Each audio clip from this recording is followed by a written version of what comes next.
Hey everybody, welcome back to Video Game Esoteric series on the MiSTer FPGA DE10 Nano project, and we got some fun news for you today because there is a new Konami arcade core out in the wild, the Konami Bubble System. If that name doesn't sound very familiar, I'll explain how the hardware works. It was very different than pretty much any other arcade game on the market at the time, but you're getting a Gradius and a Twin B game coming along with the core, so you know that's going to be fun. Before you get too far involved, it'd be a huge favor down below. Hit like and subscribe and ring that notification bell. It definitely helps us out. And if you feel so inclined to support the channel, I got a Patreon link down below as well. But late last week, RCAVictorCo released the Konami Bubble Memory System as a beta core. And if that name doesn't sound familiar, I'll explain it in a little bit. But honestly, the main takeaway is if it plays a Twin B game, you know it's going to be one of my favorite arcade boards of all time because I absolutely love the Twin B franchise. And so far as the beta is concerned, this is working extremely well. Outside of one game missing one button input, which makes it very hard to play, but we'll get into that later on in the video. And I've always loved the Twin B franchise, and I try to get as many arcade boards for the games as possible, but I do not yet have a bubble memory board for the game. That's because they're very susceptible to just breaking. And if you're not familiar with sort of Twin B, it's been a series that's gone on a very long time, even getting an unofficial entry on the 3DO M2 on the Konami arcade side of things. And you know, anytime I can slip M2 content into a video, I'm going to do so. But honestly, this core is performing very well so far, and it isn't the easiest board to deal with. Now, these boards in real life use a very specific type of memory that pretty much no other arcade board ever used. It is not a ROM chip, it's not a hard drive, it's not a CD-ROM, it is what Konami called bubble memory, and that's why when you turn on the machine, or in this instance the core, it says warming up now.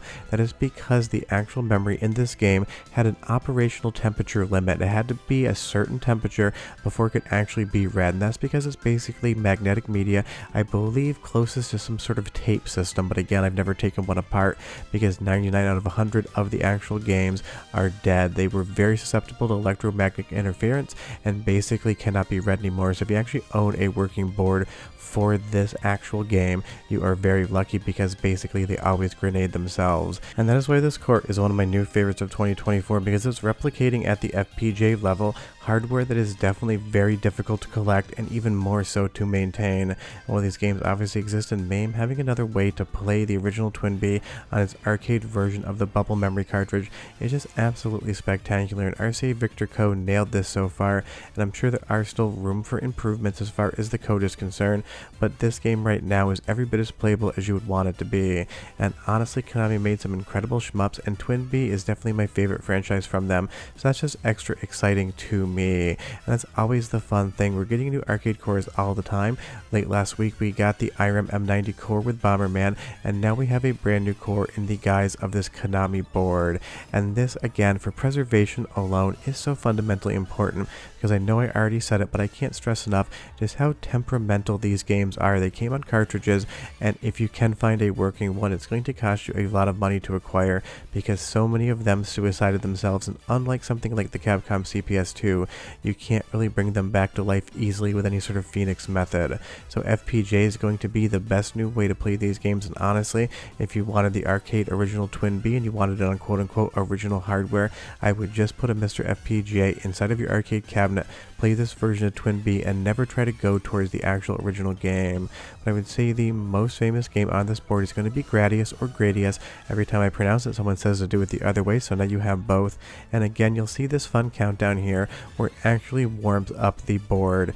That doesn't really matter as far as the FPGA is concerned. You could probably skip that with some code, but honestly, it's doing the same thing the original hardware would do, and that is what really matters. We want a one-to-one replication of all the functionality, even the warming up, even if your FPGA does not need to have that little space heater to make sure it is working.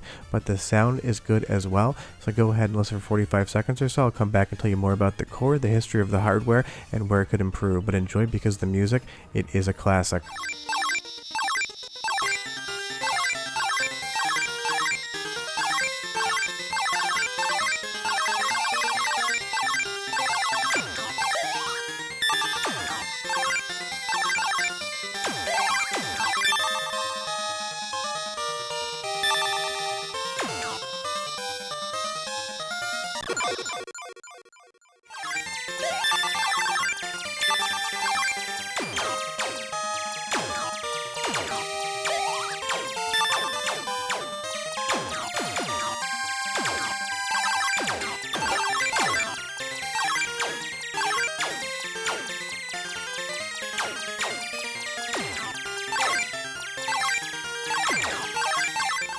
Sounds good to my ear, but honestly it's not an arcade board I have an original to compare against, so if you have any ideas, leave me that comment down below. And when this game did come over to North America, I believe it was pivoted over to a ROM chip, because even Konami was having issues keeping these games running in the arcades.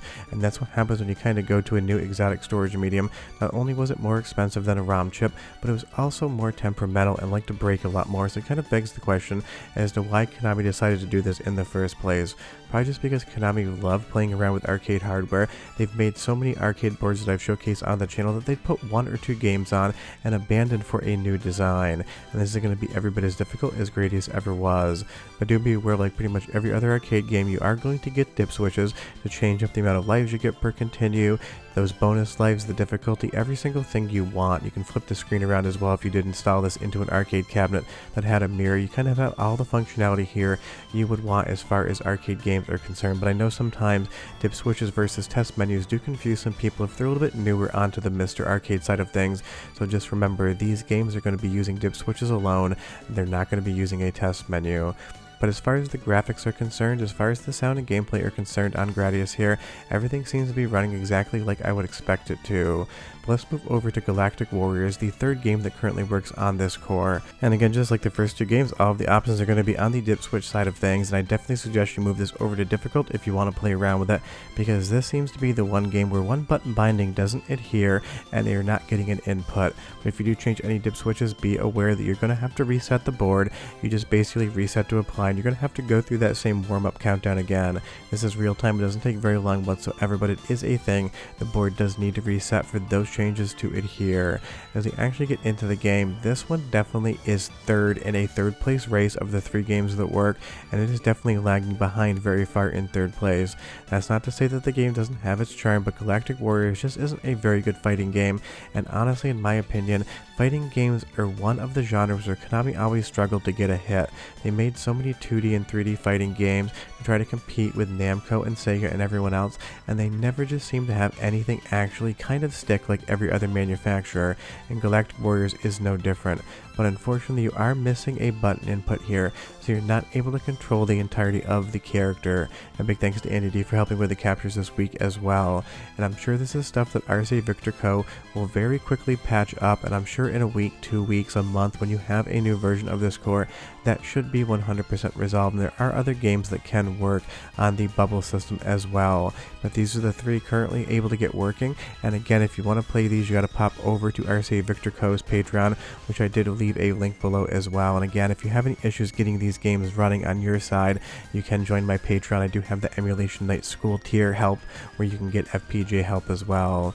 But Galactic Warriors definitely is a janky game, but you know I do love janky arcade games, so it's always fun to play around with them. And no matter how many times you try to basically bind all of the buttons here, it just doesn't have that one attack that you need as far as the characters are concerned. So you're really not going to get too far into this one, but as a proof of concept of the game running, it is 100% good to go outside of the controls. And that's what really does matter here, because again, one more time to stress it, Bubble systems suck. They break, they're rare, they're very finicky. It is not the type of stuff you want to collect unless you're deep into arcade collecting. So if you say to yourself, I want an original copy of Twin B and you don't own that many arcade boards, I would recommend to run, not walk away from that idea. I don't have a single one of them in my collection, mostly because I really don't feel like dealing with the media. I do have a lot of arcade boards, you guys do know that. So getting an FPGA core for the Bubble system from RCAVictorCo is the next best thing, and what I would recommend 100% of people do if they want quote-unquote original hardware for these games. But that's the situation. We have another arcade core on the MiSTer FPGA side of things, and you know every single time there's new arcade developments in FPGA, I've got to talk about them because I love my arcade hardware. If you have any questions or comments, leave them down below. Tell me what your favorite game of these 3 is, and if it isn't Twin B, I might be a little bit disappointed. All jokes aside, I'm kidding, and I'll see you guys next time. Bye-bye.